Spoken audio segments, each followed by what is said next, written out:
Vasco come on.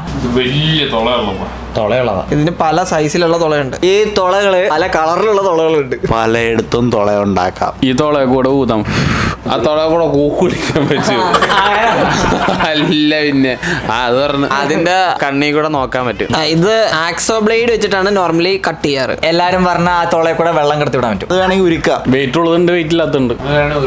അത് മടക്കി കഴിഞ്ഞ എന്റെ യൂസ് പോയി. രണ്ട് സൈഡിൽ തുള ഉണ്ടോ അതിന്? ഇത് കൂടുതൽ കാണപ്പെടുന്നത് ഒരു നീല അല്ലെങ്കിൽ ഇളനീല കളറിലാണ്. ഇതിനകത്ത് വെള്ളം മാത്രമല്ല പലതും കടത്തി വിടാം. അടിപൊളി. ഇതിന്റെ മേലെ എഴുതിയിട്ടുണ്ടോ എന്തെങ്കിലും?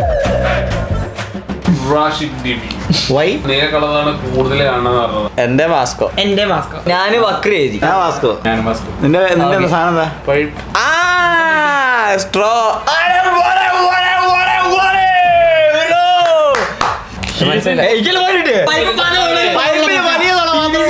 വലിയ വൈപ്പുണ്ട്, വയറോടെ വൈപ്പുണ്ട്.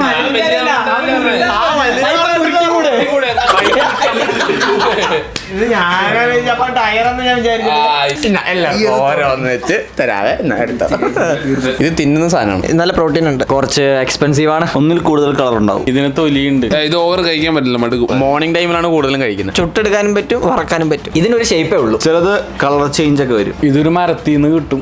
ഇതിന്റെ ഷെയ്ക്ക് ഉണ്ട്. ഇതിന്റെ പേര് ചിലപ്പോൾ പുറത്തു കഴിഞ്ഞാൽ നമുക്ക് എല്ലാവർക്കും ഷൈ തോന്നും. ഇതൊരു പഴത്തിന്റെ കുരുവാണ്. ഇതും തിന്നാം, ഇതിന്റെ പഴം തിന്നാം. ഒന്നിൽ കൂടുതൽ ഒറ്റ ടൈമിൽ വിളവെടുക്കും. ഇത് ചെറിയ പാക്ക് തൊട്ട് വലിയ പാക്ക് വരെ ഉണ്ട്. ഇത് പാചകം ചെയ്യുമ്പോൾ നോക്കി പാചകം ചെയ്യണം, ഇല്ലെങ്കിൽ ഭയങ്കര സീനാണ്. പിന്നെ എല്ലാവർക്കും മനസ്സിലായില്ല. ഞാൻ ചാർലി ചേട്ടൻ. ഞാനും ചാർലി. ചാർലി. ഞാൻ തന്നെ. നീ നിന്റെ പേര് എഴുതിയോ?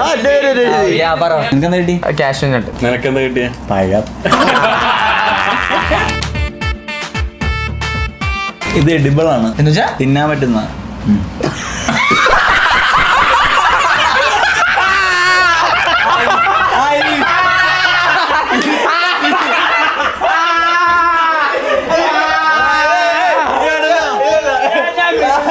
അപ്പൊ ഞാൻ ചാർലിന്റെ പേര് എഴുതി. ഞങ്ങളെല്ലാരും ചാർലി. നിനക്കൊല്ലോ മാറ്റം. നമുക്ക് കിട്ടിയാൽ എന്താ പറയുമ്പോ സൂപ്പർ. നിനക്കെന്താ കിട്ടി? Fish curry.